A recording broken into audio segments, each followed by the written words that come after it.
Hello everyone. So yesterday we have started the topic that is parliament, state legislature, okay, parliamentary committees वगैरह.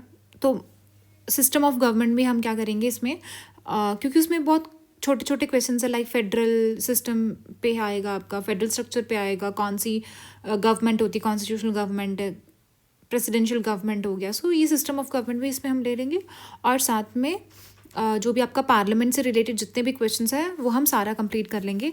इसके बाद I think जो भी topics आपके रह जाएंगे वो हम एक वीडियो में कवर कर लेंगे. ठीक है. सो सीएससी हमने कर लिया था इस टॉपिक से रिलेटेड. आज हम सीडीएस करेंगे, सीएपीएफ कंप्लीट कर देंगे. ठीक है. मैं ट्राई तो कर रही हूँ कि जल्दी से जल्दी कंप्लीट कर दें, क्योंकि जब हम टॉपिक वाइज कोई चीज़ कर रहे होते हैं ना तो उसमें थोड़ा टाइम लगता है करने में. ठीक है. अब इसके बाद आई एम थिंकिंग कि हम इकोनॉमिक्स पे चले, बट इकोनॉमिक्स हम टॉपिक वाइज नहीं लेंगे, हम ईयर वाइज चलेंगे और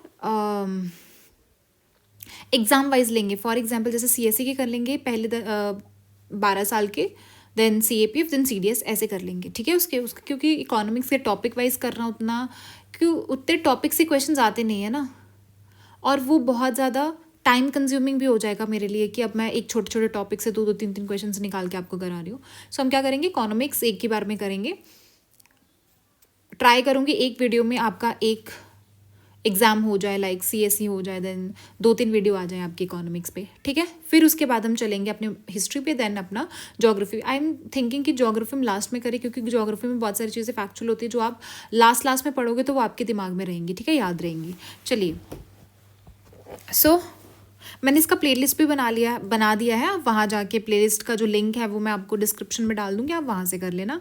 एंड जो पीडीएफ्स है, देखिए पॉलिटी अब मैंने स्टार्ट कर दिया है, तो पॉलिटी अब एनोटेशंस के साथ मैं आपको भेज दूँगी. जब पॉलिटी कंप्लीट हो जाएगी मे बी कल तक मैं भेज दूँगी, बट इसके बाद जो भी हम करेंगे उसके पीडीएफ्स में आपको बिफोर आफ्टर भेज दूँगी. ठीक है. विदाउट एनोटेशंस भी भेज दूँगी लेक्चर स्टार्ट होने से पहले, एंड जब कंप्लीट हो जाएगा तो विद एनोटेशन भी भेज दूँगी ऑन माई टेलीग्राम चैनल. ठीक है.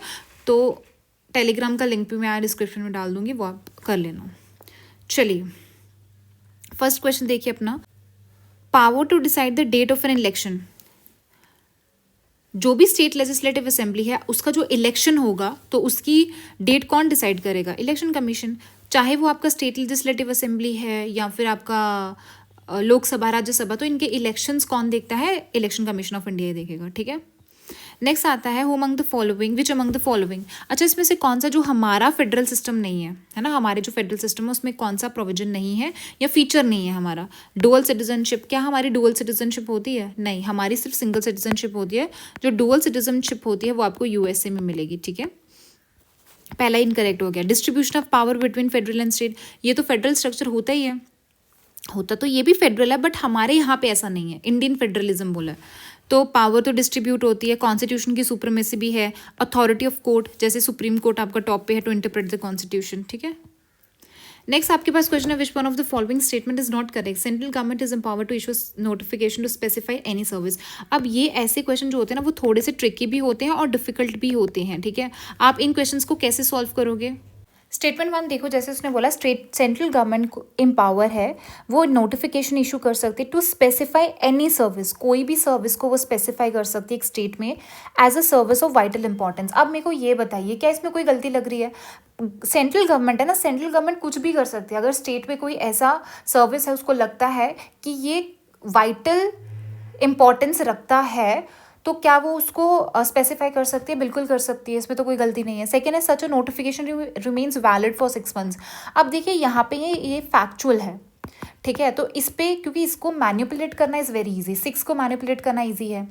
Third is every command given by a superior. जो भी सुपीरियर ऑफिसर कोई भी कमांड देगा, cast a duty on all the persons.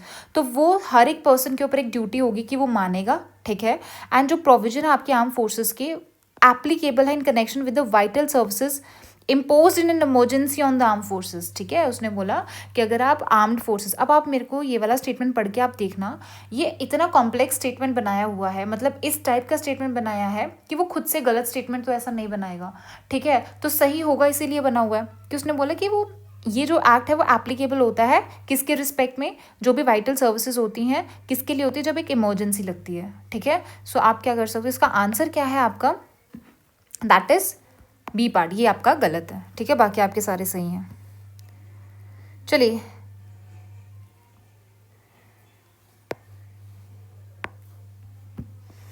चलिए नेक्स्ट क्वेश्चन क्या अपने पास, which one of the following statement about the process of parliament to make new states. अब आपको इतना पता है कि पार्लियामेंट के पास पावर होती है कि वो नई स्टेट्स बना सकता है। अब उसमें क्या क्या सही है। A parliament may by law form a new state in alter boundary और नेम ऑफ एग्जिस्टिंग, ये मैंने आपको बता दिया था कि वो क्या कर सकता है, लॉ बना सकता है, नई स्टेट्स को बना सकता है, ऑल्टर कर सकता है बाउंड्रीज, बट इसके लिए वो भी क्या कर देता है, सिंपल मेजॉरिटी से करता है और स्टेट्स की ज़रूरत नहीं पड़ती है। और ये आर्टिकल 368 के अंडर भी नहीं आता है, कॉन्स्टिट्यूशन अमेंडमेंट एक्ट के अंडर नहीं आता है ये वाला, ठीक है। Next is bill to this effect can not be introduce in the parliament except on the recommendation of the president. क्या अगर इसको आपको इंट्रोड्यूस करना है तो क्या आपको प्रेसिडेंट का रिकमेंडेशन लगेगा? बिल्कुल लगेगा। कैन नॉट बी इंट्रोड्यूस्ड, बिल्कुल लगेगा। सो ये आपका सही है, ये भी आपका सही है।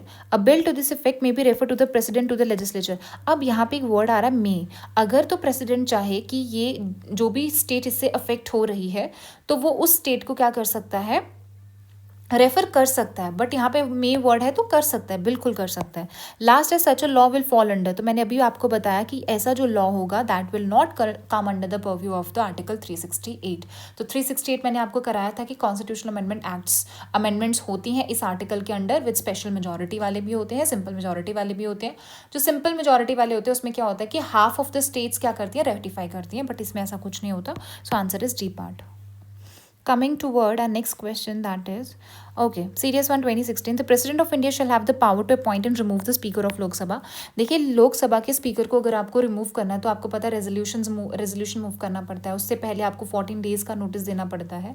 सो इसमें प्रेसिडेंट का कोई रूल नहीं होता है। सो पहला आपका रॉन्ग हो जाता है। सेकेंड वो बोलता है कि स्पीकर को अपनी जो फंक्शंस है उसको डिस्चार्ज करना पड़ेगा, खुद से ही करना पड़ेगा, और वो अपनी अथॉरिटी जो भी है डेलीगेट नहीं कर सकता, मतलब अपनी जो कुछ पावर्स है वो आपको डिप्यूटी स्पीकर को नहीं दे सकता अपने एब्सेंस में। बट देखिए इसमें एक ट्रैप है, वो है एब्सेंस फ्रॉम द स्टेशन। अगर वो स्टेशन से बाहर है तो नहीं देगा। ऐसे अगर एब्सेंट होता है या वेकेंट होता है तो कभी कभी आपका स्पीकर आता है, डिप्यूटी स्पीकर बैठता है प्रिजाइडिंग ऑफिसर की तरह, बट उसने बोला कि एब्सेंस है वो फॉर स्टेशन। सो इसका आंसर क्या है, बी पार्ट है। ये बहुत ट्रिकी क्वेश्चन था ये। अब सेकेंड ARC रिपोर्ट है, अगर तो आप CSC के लिए पढ़ रहे होंगे तो आपको पता है एथिक्स में आती है आपका second ARC for good governance के लिए। सो आंसर इसका ए पार्ट है। नेक्स्ट इज इनमें से कौन सा प्राइम मिनिस्टर है, ये भी मैंने आपको PYQs में कराया था, उसमें भी आया था कि कौन सा है जो वोट ऑफ नो कॉन्फिडेंस से नहीं हुआ है। उसमें यह था कि कौन सा vote of who among the following prime minister of India जो है वो defeated by a vote of no confidence. इनमें से कौन सा है जो नो कॉन्फिडेंस से डिफीट हुआ था। तो उस टाइम पे भी ये वाला क्वेश्चन पूछा था PYQ में, मेरे को याद नहीं आ रहा, maybe I think CSC में ही होगा ये क्वेश्चन। तो उसमें क्या था, जो मैंने आपको बताया था कि जो मोरारजी देसाई थे वो नो कॉन्फिडेंस से नहीं हुए थे, बल्कि कोalition का गड़बड़ी हो गया था, उस वजह से मेजॉरिटी प्रूफ नहीं कर पाए थे। बाकी अगर आप 1 को एलिमिनेट कर दोगे तो आंसर तो आप डायरेक्ट C पे आ गए, ठीक है। ऐसे आपका जो PYQ होता है हेल्प करता है। Next is which of the following statement Rajya Sabha is और करेक्ट। राज्यसभा में क्या मैक्सिमम परमिसिबल स्ट्रेंथ कितनी होती है, 250 होती है। राज्यसभा में 238 members are elected indirectly from the state and its share. देखिए मैं आपको ये थोड़ा सा, अच्छा राज्यसभा का ना, ओके देखिए राज्यसभा में जो मैक्सिमम स्ट्रेंथ होती है वो 250 होती है, बिल्कुल सही है। उसमें से 238 जो होते हैं वो इनडायरेक्टली इलेक्ट होते हैं फ्रॉम स्टेट्स और यूटी से, ये भी सही है।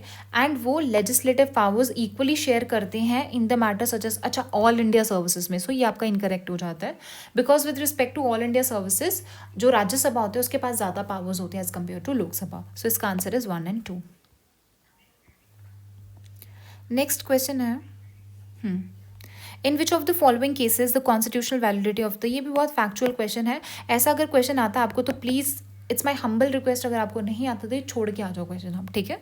आंसर इसका क्या है, दानियाल लतीफ़ी है, और इतना खास नहीं है ये। नेक्स्ट है member of Lok Sabha does not become disqualified to continue as a member of house of a member. देखिए जब भी मेंबर ऑफ लोकसभा जो होते हैं वो डिस्क्वालीफाई होते हैं, जैसे डिस्क्वालिफिकेशन एक्ट है आपका, सॉरी ये एंटी डिफेक्शन लॉ है आपका, ठीक है ना, एंटी डिफेक्शन है, तो उसके अकॉर्डिंगली भी आपके डिस्क्वालीफाई होते हैं। तो इसमें से कौन सा है कि किसमें लोकसभा का स्पीकर डिस्क्वालीफाई नहीं होगा, क्या वो अगर वो वॉलंटरली गिव अप कर देता है अपनी मेंबरशिप तो क्या वो डिस्क्वालीफाई होगा, बिल्कुल होगा। अगर उसको पॉलिटिकल पार्टी बाहर निकाल देती है, अगर मैं आपको धक्के दे के बाहर निकाल दूँ, एक्सपेल ही कर दूँ मैं आपको पॉलिटिकल पार्टी से, क्या आप डिस्क्वालीफाई होंगे, नहीं, क्योंकि आपने खुद अपनी मर्जी से नहीं किया, किसी ने निकाला आपको। सो ये आंसर हो जाएगा आपका। बाकी joins a political party after being, अगर आप एज एन इंडिपेंडेंट कैंडिडेट क्या होते हो, पॉलिटिकल पार्टी ज्वाइन करते हो, मतलब इंडिपेंडेंट मेंबर आप क्या करते हो, इलेक्ट होते हो, देन आप कोई भी पॉलिटिकल पार्टी ज्वाइन करते हो तो भी आप डिस्क्वालीफाई नहीं होते, तब भी आप डिस्क्वालीफाई हो जाते हो, सॉरी डिस्क्वालीफाई हो जाते हो। तो अगर आप इंडिपेंडेंट मेंबर हो, यू कांट ज्वाइन हो पॉलिटिकल पार्टी, आप ज्वाइन नहीं कर सकते। अगर आप ज्वाइन करते हो पॉलिटिकल पार्टी तो आप डिस्क्वालीफाई हो जाओगे, एंड अगर आप अपनी पार्टी के अगेंस्ट जाके भी अगर कोई वोट देते हो तो भी आप डिस्क्वालीफाई हो जाओगे। सो ये सारे के तीनों स्टेटमेंट सही हैं आपकी, ये वाली गलत है, इसलिए आंसर ही हो जाएगा। मैं आपको एक बार पढ़ा देती हूँ डिस्क्वालिफिकेशन, ठीक है।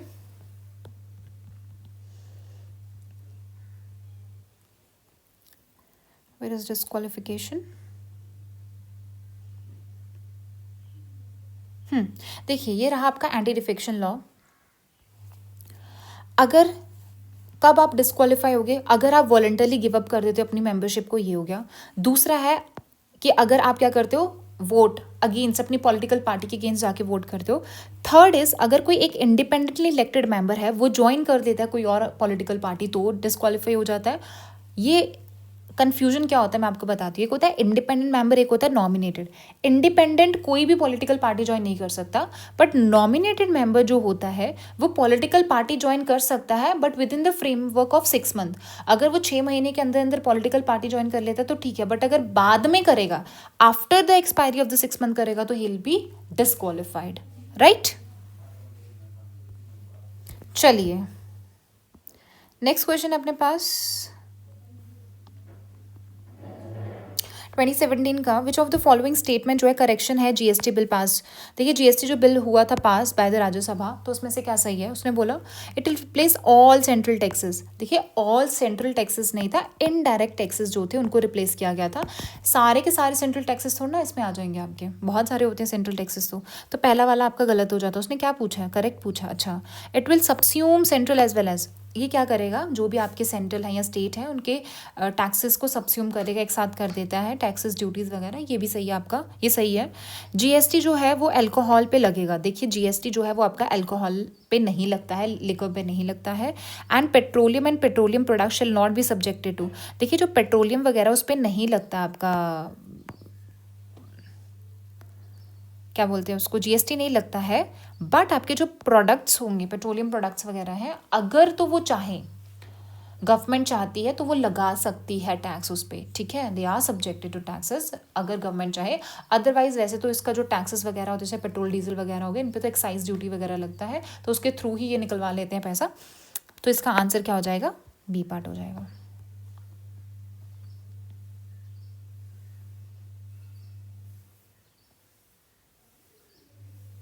अच्छा, उसने बोला money bill pass by the Lok Sabha can be held up. ये भी मैंने आपको बता दिया कि 14 दिन तक राज्यसभा रख सकता है अपने पास, तो दैट इज 2 वीक्स हो गया। विच of the following can not be introduce first in Rajya Sabha. इसमें से कौन सा जो राज्यसभा में नहीं हो सकता। देखिए कॉन्स्टिट्यूशनल अमेंडमेंट के केसेस में क्या होता है, राज्यसभा एंड लोकसभा के पास इक्वल पावर्स होती हैं। कैग रिपोर्ट भी जो होती है वो राज्यसभा में पहले जा सकती है, कोई इशू नहीं है। एनुअल फाइनेंशियल स्टेटमेंट जो होती है वो सबसे पहले लोकसभा ही जाएगी, राज्यसभा नहीं जाती है। And bill to alter boundaries, अगर बाउंड्रीज को ऑल्टर करनी है तो भी पहले हो सकता है राज्यसभा में। सो इसका आंसर क्या आ जाएगा, C part. Next is what was the constitutional amendment needed for introducing GST. GST को अगर आपको इंट्रोड्यूस करना था तो आपको किस टाइप का मतलब कॉन्स्टिट्यूशनल अमेंडमेंट क्यों ज़रूरी था, क्यों ज़रूरी था। क्या स्टेट्स मतलब अग्री नहीं हो रहे थे कि नहीं आप अमेंडमेंट लाओगे तो ही होगा, ऐसा तो नहीं हो सकता ना। GST was to be implemented on concurrent, क्यों, क्योंकि जीएसटी जो है आपका वो कॉन्करेंट बेसिस पे होना ज़रूरी था, है ना, क्योंकि उसमें सेंट्रल भी आ रहा है स्टेट भी आ रहा है, तो इसीलिए कॉन्स्टिट्यूशनल अमेंडमेंट एक्ट लाना ज़रूरी था। एंड जो आर्टिकल 246 है वो इनएडुकेट था इस केस के लिए, इसीलिए कॉन्स्टिट्यूशनल अमेंडमेंट एक्ट लाना पड़ा। बाकी तो अच्छा, इसमें से कौन सा है जो ऑल इंडिया सर्विसेज के बारे में करेक्ट है। The all India services may be created by an act of parliament. क्या एक्ट ऑफ पार्लियामेंट से बन सकता है, बिल्कुल बन सकता है। Endorsement of the Rajya Sabha is not essential. उसने बोला राज्यसभा का एंडोर्समेंट जरूरी नहीं होता, नहीं ये गलत है, राज्यसभा का ही एंडोर्समेंट जरूरी होता है इसके लिए, सो ये गलत है। The rule of recruitment to all India services are determine, ऐसा नहीं है, रूल्स वगैरह यूपीएससी नहीं करता है और कंडीशंस वगैरह भी यूपीएससी नहीं करता है। सो आंसर क्या आ जाएगा आपका, ए पार्ट हो जाएगा। Next is a person is disqualified for being chosen as and for being a member of either house of the parliament if the person. हाँ, कब डिस्क्वालीफाई किया जाता है? एक तो आपको डिस्क्वालीफाई किया जाता है एंटी डिफेक्शन लॉ के अकॉर्डिंगली। दूसरा कैसे किया जाता है? कॉन्स्टिट्यूशन के अकॉर्डिंगली। अगर आप कोई ना कोई आपका ऑफिस ऑफ प्रॉफिट है गवर्नमेंट ऑफ इंडिया के अंदर या स्टेट के अंदर, तो डिस्क्वालीफाई होता है। अगर आप इंसॉल्वेंट हो या डिस्क्वालीफाई किया जाता है 10th शेड्यूल के अंडर, ये मैंने बता दिया, या फिर अनसाउंड माइंड के हो आप, तो ये सारे के सारे करेक्ट हैं। ईजी क्वेश्चन हैं ये। कमिंग टूवर्ड सीरीज टू 2018, इसने बोला है इनमें से कौन सा है जो डील करता है with the provision of Assam. Assam के साथ देखिए, मैंने इसको याद किया था, ए के बाद बी आता है, तो 371 बी जो है that is related to Assam. A जो है वो नागालैंड के लिए है, नागालैंड के लिए है। एंड ये आ जाएगा आपका मणिपुर के लिए, मणिपुर सी, मनी देखिए सी। एंड डी आता है आपका आंध्र प्रदेश के लिए, ठीक है। गोवा का आ जाता है आपके पास आई, 371 आई, ठीक है, okay. Next is provision of which one of the following articles on the of the constitution of India apply to the, कौन से इसमें से जो जम्मू एंड कश्मीर को अप्लाई होता था है ये 371 अप्लाई होता था, सॉरी 370 के अंदर स्पेशल स्टेटस था, तो ये भी हट गया।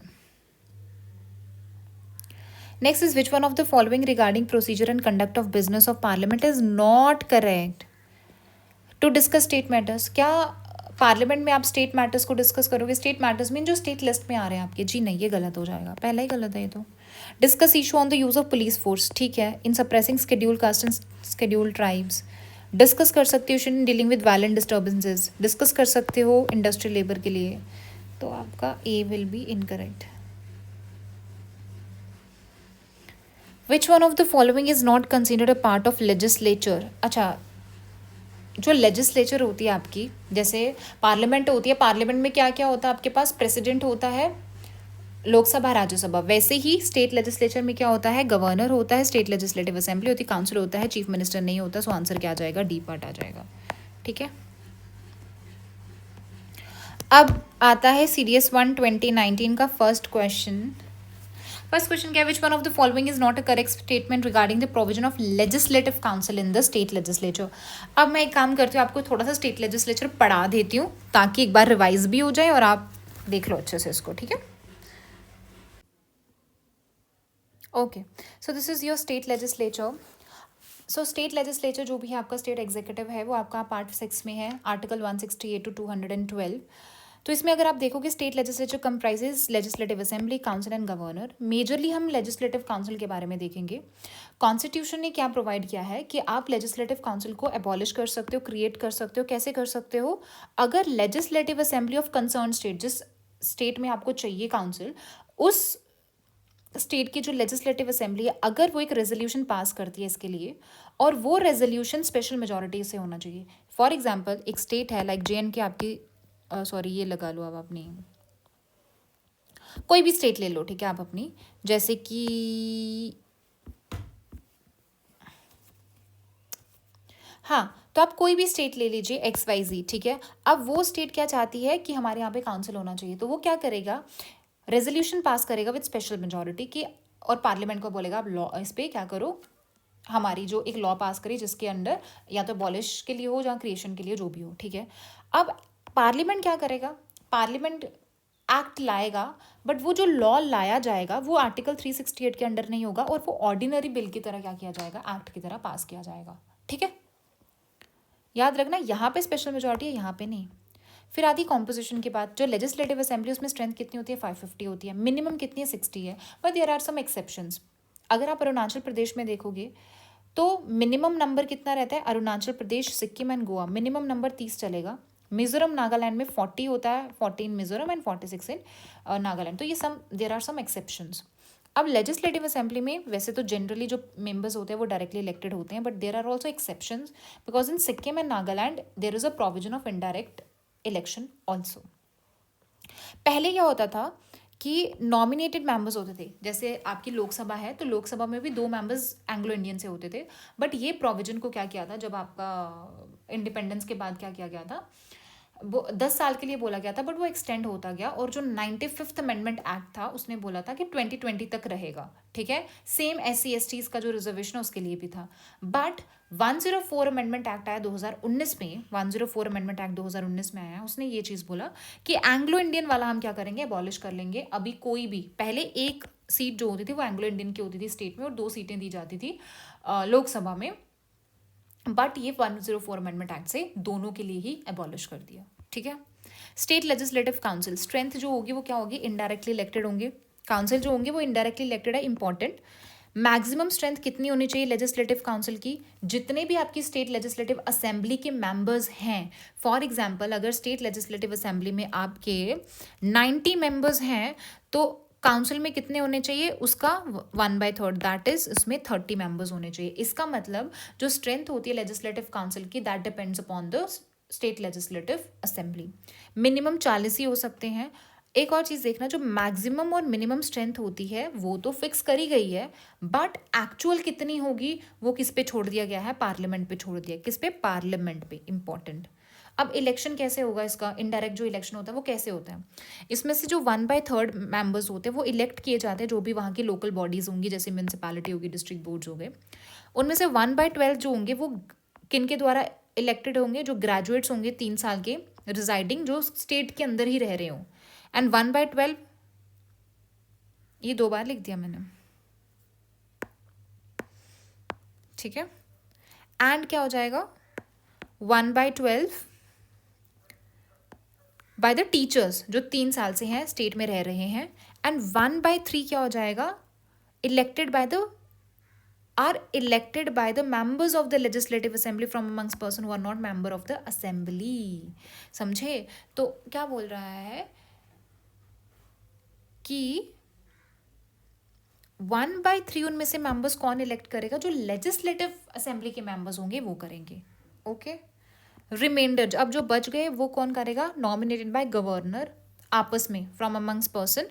गवर्नर नॉमिनेट करता है, जैसे आप उसमें देखोगे ना राज्यसभा में, तो 12 members are nominated by the president of India. क्यों, अगर उनको स्पेशल नॉलेज हो लिटरेचर में, साइंस, आर्ट वगैरह, तो वैसे ही जो बाकी बच जाते हैं वो गवर्नर करता है। अब मैं आपको बता देती हूँ गवर्नर कितना करेगा। 5/6 जो है टोटल, जो है जैसे आपके टोटल है 5/6 कौन इलेक्ट करेगा, डायरेक्टली इनडायरेक्टली इलेक्ट होंगे, और उनमें से 1/6 नॉमिनेट हो जाएंगे, ओके। मेंबरशिप की बात करें तो you should be the citizen of India, oath election commission of India लेगा, नॉट लेस देन, अगर आपको लेजिस्लेटिव काउंसिल में जाना है तो 30 साल उम्र होनी चाहिए, उससे कम नहीं होनी चाहिए। एंड असेंबली के लिए 25 साल होनी चाहिए। बाकी की क्वालिफिकेशन जो होगी वो पार्लियामेंट पे छोड़ दी है।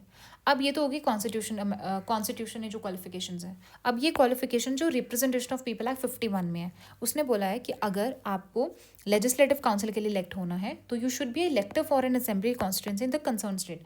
जिस स्टेट से आप हो उसी स्टेट से आप क्या होना चाहिए, एज एन इलेक्टर आप रजिस्टर्ड होने चाहिए। एंड आप गवर्नर की नॉमिनेशन के लिए भी क्वालिफाई होने चाहिए, और आप उसी स्टेट के क्या होने चाहिए, रेजिडेंट होने चाहिए। That is very very important for council. But अगर लेजिस्लेटिव असेंबली है तो आप क्या कर सकते हो, जो भी कंसर्न स्टेट है उसमें आप क्या होने चाहिए, इलेक्टर होने चाहिए for an assembly constituency, and must be member of. और अगर आप SC ST के सीट के लिए लड़ रहे हो तो you should be a member of SC ST। अब ये भी बहुत इंपॉर्टेंट है, जो लेजिस्लेटिव प्रोसीजर होता है आपका स्टेट लेजिस्लेचर, वो भी आपका सेम ही होता है जैसे पार्लियामेंट का होता है, बट एक डिफरेंस होता है। जैसे कि अगर तो बिल ओरिजिनेट हो रहा है कोई भी फर्स्ट हाउस में, तो फर्स्ट सेकंड थर्ड रीडिंग होती है, सेम आपका सेकंड हाउस में होता है। बट देयर इज एक्सेप्शन, मतलब एक थोड़ा सा अलग से प्रोविजन है। अगर तो पहला जो हाउस, अगर ये लोकसभा है और ये राज्यसभा है, तो लोकसभा ने क्या किया, एक बिल पास किया और राज्यसभा के पास भेजा। अब राज्यसभा को पसंद नहीं आया, उसने बोला कि मैं क्या करूँगा, मैं ये अमेंडमेंट्स सजेस्ट कर रहा हूँ, ये करो, अदरवाइज हम ये बिल एक्सेप्ट नहीं करेंगे। अब ये अगर उसने वापस भेजा किसके पास, लोकसभा के पास, तो लोकसभा को, तो इसने क्या किया, इसने रिजेक्ट करना है। फॉर एग्जाम्पल राज्यसभा ने बोला कि रिजेक्ट कर दिया हमने, ये अपने पास रख लेता है, वो उसने अपने पास रख लिया बिल, और ये अपना बिल 3 मंथ्स के लिए ही अपने पास रख सकता है, उससे ज़्यादा नहीं रख सकता। अगर 3 मंथ से ज़्यादा हो गया तो जो लोकसभा है वो फिर से वही बिल पास करेगा, ठीक है, वही बिल पास करेगा, फिर से राज्यसभा को बोलेगा कि आप अमेंडमेंट्स करो। अगर फिर भी राज्यसभा नहीं मानता है और अगर वो विद इन 1 मंथ वापस नहीं भेजता है तो वो क्या हो जाएगा, लॉ जो होगा वो पास हो जाएगा लोकसभा के द्वारा। इसका मतलब लोकसभा के पास ज़्यादा पावर है, राज्यसभा क्या कर सकता है, ज़्यादा से ज़्यादा 4 मंथ के लिए डिले कर सकता है, उससे ज़्यादा नहीं कर सकता है। ठीक है।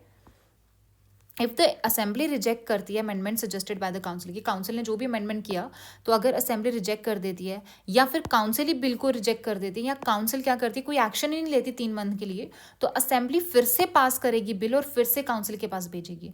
अगर फिर से काउंसिल आपका रिजेक्ट कर देता है बिल और पास कर देता है bill amend arts not acceptable, और उसके अमेंडमेंट्स को एक्सेप्ट नहीं किया जाता, तो विद इन 1 मंथ वो नहीं बेचते, तो बिल क्या कर दिया जाएगा, पास कर दिया जाएगा by the both the houses के नाम से पास कर दिया जाएगा, वो भी सिंपल मेजॉरिटी से। ठीक है। ये कुछ इंपॉर्टेंट एक्ट से देख लेना। ये याद रखना that 169 is related to abolition and creation of legislative council. कौन कौन सी स्टेट है जिसमें बाई कैमरल है, आंध्र प्रदेश है, Bihar, Karnataka. By cameral means दोनों हाउसेज हैं। ठीक है। लेजिस्लेटिव असेंबली भी, काउंसिल भी। ये स्ट्रेंथ आ गया। सबसे ज़्यादा अगर आप देखोगे नंबर ऑफ सीट्स कौन से स्टेट को मिली है, यूपी को मिली है, और सबसे कम किसके पास है, आपके पास सिक्किम के है। स्टेट की बात कर रही हूँ मैं, ठीक है, नॉट यूटी। स्टेट की बात करो तो सिक्किम आपका। क्वेश्चन पे चलिए उसने क्या बोला है, legislative the state of Bihar and Telangana have legislative council. क्या इन दोनों की लेजिस्लेटिव काउंसिल होती है। Total number of members in the legislative council of a state, तो ये भी मैंने आपको बताया, तो ये तो सही है आपका। The total number of member जो होते हैं लेजिस्लेटिव काउंसिल के क्या वो 1/3 होते हैं और 1/3 से एक्सीड नहीं कर सकते, ये भी सही है। 1/12 of all members shall be elected by electorate consisting of local bodies and authorities. Local bodies and authorities का कितना बताया था मैंने, ये देखो 1/12 था क्या, दैट इज 1/3। कितना था ये, 1/3 था लोकल बॉडीज का। ठीक है। सो ये तो आपका गलत हो गया, सॉरी गलती तो पूछा उसने। So answer is C part. और 1/12 ऑल मेंबर्स रिजाइडिंग, ये भी मैंने आपको बताया, ये this is also correct. Which of the following statement about the provision of, ये जम्मू एंड कश्मीर से रिलेटेड है, इज नॉट करेक्ट पूछा उसने। उसने बोला the DPSP of state policy do not apply. ऐसा नहीं है कि डीपीएसपी अप्लाई नहीं होगा, वहाँ पे मर्जी है ना। डीपीएसपी कोई वैसे भी इन्फोर्सेबल तो है नहीं है। 35 we give some special rights to the permanent resident of the state with regard to employment, बिल्कुल सही है। Article 19(1) has been omitted and article 368 is not applicable for amendment of the constitution. उसने बोला article 19(1) omit कर दिया, नहीं, इसमें answer क्या हो जाएगा, हैज़ बीन ओमिटेड। 19(1) क्यों ओमिट किया जाएगा, इज़ नॉट करेक्ट पूछा। देखिए वैसे ना ये वाला जो है ये आपका 2019 से पहले वाला क्वेश्चन है, तो जो 2019 से पहले वाले क्वेश्चन जो जम्मू एंड कश्मीर से रिलेटेड है, ज़्यादातर वो स्पेशल प्रोविजंस पे ही पूछता है, तो वो भी चेंज हो गया है चीज़ें। ठीक है। तो उसका भी कोई फ़ायदा नहीं है, बट हाँ स्टिल आपका ये आ जाएगा। ठीक है आंसर। अब सीडीएस टू 2019 का क्या है, under which one of the following जो है एस्टिमेटेड रिसीट और एक्सपेंडिचर वो पार्लियामेंट के सामने रखी जाती है, जो एनुअल फाइनेंशियल स्टेटमेंट रखी जाती है वो अंडर आर्टिकल कौन से आर्टिकल के अंडर रखी जाती है, दैट इज आर्टिकल 112। अब जो आपका 110 है that is related to money bill. किससे रिलेटेड है ये, मनी बिल से रिलेटेड है। ठीक है। And what is article 111, this is about the powers of the president, कि क्या वो बिल को रिजेक्ट कर सकता है या अप्रूव कर सकता है, बट ये जो है वो कॉन्स्टिट्यूशनल अमेंडमेंट और मनी बिल के लिए नहीं होता है। ठीक है। मतलब ये ऑल एंड ऑल देखो तो पावर ऑफ द प्रेसिडेंट होता है ये with respect to ordinary bills जो रहते हैं उनको एसेंट देना। एंड 113 क्या है, जो 113 है दैट इज़ रिलेटेड टू जो भी गवर्नमेंट का एक्सपेंडिचर, जैसे जो भी गवर्नमेंट का एक्सपेंडिचर होता है उसका जो भी एस्टिमेशन किया जाता है पार्लियामेंट में उसके लिए होता है। और ये क्या करता है, डिफरेंस बताता है कि what is the difference between जो एक्सपेंडिचर चार्ज किया जाता है कंसोलिडेटेड फंड ऑफ इंडिया और जो बाकी का है, क्योंकि the expenditure which is charge on the consolidated fund of India उस पर वोट नहीं होता है, वहाँ से पैसा निकलना ही निकलना है। जैसे सैलरीज वगैरह दी जाती हैं सुप्रीम कोर्ट के जज को हो गया या बाकी के जो भी आपके यूपीएससी के चेयरमैन, ये सब जो आपकी जाती हैं वो निकलनी ही निकलनी है आपके पैसे वहाँ से। ठीक है। तो उस पर वोट नहीं किया जाता, तो वो आर्टिकल 113 बताता है। सो आंसर क्या जाएगा आपका इसका 112। नेक्स्ट है 371 ए, तो ए मैंने बताया नहीं आपको क्या, सो ए आ जाएगा आपका नागालैंड। ठीक है। Special status. Which one of the following state does not have इनमें से कौन से जिसकी लेजिस्लेटिव काउंसिल नहीं है? देखिए पहले जम्मू एंड कश्मीर की हुआ करती थी, बट 2019 में ये एबॉलिश कर दी गई है। सो अब ना तो इसकी स्टेट लेजिस्लेटिव काउंसिल है, ना तो इसकी तो बहुत पुरानी से ही नहीं है, पहले से ही नहीं है, बट इसकी अभी से नहीं है 2019 के बाद से। सो इसका आंसर दोनों हो जाएगा। उस टाइम पे वैसे आंसर इसका अरुणाचल प्रदेश था, ठीक है, बाकी कर्नाटका तेलंगाना की होती है। राज्यसभा के पास किससे रिलेटेड एक्सक्लूसिव जुरिस्डिक्शन होती है? क्रिएशन ऑफ न्यू स्टेट, जी नहीं। लोकसभा का भी रोल होता है। डिक्लेयरिंग अ वॉर, जी नहीं। फाइनेंशियल इमरजेंसी, जी नहीं। Authorising a parliament to legislate on a subject in the state list, अगर कोई स्टेट लिस्ट में कोई सब्जेक्ट है उस पर अगर लॉ बनाना है तो उसके पास एक्सक्लूसिव जुरिस्डिक्शन किसके पास होती है? ऑथराइज करने की राज्यसभा के पास होती है। क्यों? क्योंकि राज्यसभा में ही तो मेंबर्स होते हैं ना, जो स्टेट से आए होते हैं, डिफरेंट स्टेट से आए होते हैं, तो इसीलिए उन्हीं के पास पावर होती है। Coming toward CTS 1 2020 MP let's पे क्वेश्चन है, ये भी मैंने आपको CSE में आया था क्वेश्चन। मेंबर ऑफ पार्लियामेंट जो है वो सैंक्शन करता है, एग्जीक्यूट करता है, कंप्लीट भी करता है वर्क। नॉमिनेटेड मेंबर्स जो होते हैं पार्लियामेंट के, वो ये जो वर्क है उसका इम्प्लीमेंटेशन कहीं पे भी करा सकते हैं। ये सही है, ये सही है, उसने नॉट करेक्ट पूछा है। ये स्कीम पूरी की पूरी गवर्नमेंट फंड कर रही है, बिल्कुल सही है। और इसको एनुअल एंटाइटलमेंट, मैंने पिछले वीडियो में बताया था कि 5 करोड़ मिलता है हर साल, और जो भी अनयूज फंड होगा वो नेक्स्ट ईयर आप क्या कर सकते हो, कैरी फॉरवर्ड कर सकते हो। ये आंसर गलत है। उसने बोला MPs ही क्या सैंक्शन करते हैं? जी नहीं, सैंक्शंस MPs को होता है, ये मेंबर ऑफ पार्लियामेंट को ये पैसा सैंक्शन होता है, वो नहीं करते सैंक्शन, ठीक है। तो इसका answer is a part.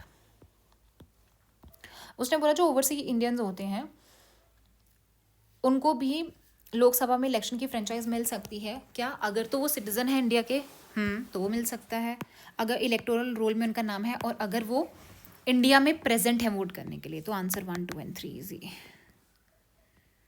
Next आता है विच ऑफ द फॉलोइंग जो है is not principal language of Jammu. तो जम्मू एंड कश्मीर की उर्दू है, गुर्जरी है, कोशूर है और मोनपा नहीं है। मोनपा आपका ये अरुणाचल की है, ये तिब्बतन लैंग्वेज आपकी। मेजर पार्ट जो सेंट्रल एशिया है वो कौन सी डोमिनेटेड है? वहाँ पे अल्ताइक है, अल्ताइक, ठीक है। और हमारे इंडिया में अगर आप देखोगे तो इंडो यूरोपियन है जो सबसे ज़्यादा बोली जाती है। जो नॉर्थ इंडिया की जितनी भी हैं आपकी, तो सेकंड नंबर पे द्रविडियन आती है आपकी, ठीक है, ये भी याद रख लेना। अब क्या है next question? Next is formulation of policy. देखिए जो इंटेलेक्चुअल प्रॉपर्टी राइट्स होती हैं उससे रिलेटेड जो भी पॉलिसीज बनती है वो कौन देखता है? ये जो डिपार्टमेंट होता है आपका प्रमोशन ऑफ क्योंकि इंटेलेक्चुअल प्रॉपर्टी राइट्स है तो इट्स रिलेटेड टू ट्रेड से रिलेटेड है ना। सो ये आपका क्या जाएगा? C part. CDS 2 2020। अच्छा, व्हाट इज प्रोटेक्टिव डेमोक्रेसी के रिगार्ड में क्या सही है? ये बोलता है कि जो हर एक सिटीजन पार्टिसिपेट करेगा डेमोक्रेसी के लिए is essential. Citizen must be able to protect themself, ये सही है आपका क्योंकि प्रोटेक्टिव है ना। It is compatible with laissez faire capitalism. Laissez faire में क्या होता है कि जो गवर्नमेंट का इंक्रोचमेंट बहुत कम है, तो इसमें भी तो यही बोला है ना, गवर्नमेंट का इंक्रोचमेंट बहुत कम है, तो ये भी सही है। Political equality is understood in formal, मतलब पॉलिटिकल इक्वालिटी कैसे समझा जाता है कि अगर हर एक को इक्वल वोटिंग राइट है, ये भी सही है। तो answer is this, not correct. चलिए, अब ये जो MPs होते हैं उनको कुछ प्रिविलेजेस मिलती हैं, तो उससे उनके रिस्पेक्ट में है। जो प्रिविलेजेस है would not be fettered by the article 19 of the constitution, ये भी सही है। Privileges must be read subject to article this and this of the constitution, ठीक है। Immunity is available in relation to both civil and criminal prosecution. क्या civil and criminal दोनों prosecutions के लिए किया जाता है? बिल्कुल नहीं। ऐसा थोड़ा ना कि किसी को मार के आ जाएगा, काट के आ जाएगा तो उसको इम्यूनिटी मिलेगी, ऐसा नहीं है। Immunity is available in relation to freedom of speech. Freedom of speech का तो देते ही, देखो यहाँ पे ना फ्रीडम ऑफ स्पीच आपका, बट फ्रीडम ऑफ स्पीच है प्राइवेट पर्सनल कैपेसिटी में नहीं मिलेगा। जब तक तुम सेशन में हो तब तक ही मिलता है, ठीक है ना। ऐसा नहीं कि बाहर तुम कुछ भी बोल के आ जाओ और मतलब वो जस्टिफाइड, ऐसा नहीं है। सो आपका 4 गलत है and 1 2 is correct. Which one of the following statement with regard to appointment of member of parliament committee is correct? Okay, क्या मेंबर्स सिर्फ अपॉइंटेड होते हैं? इलेक्टेड होते हैं, नॉमिनेटेड भी होते हैं। सो मेंबर्स अपॉइंट भी होते हैं, इलेक्टेड ऑन मोशन भी होते हैं, नॉमिनेटेड भी किए जाते हैं बाय द स्पीकर, चेयरमैन। तो ये आंसर आ जाएगा। तो बहुत जनरल क्वेश्चन है ना।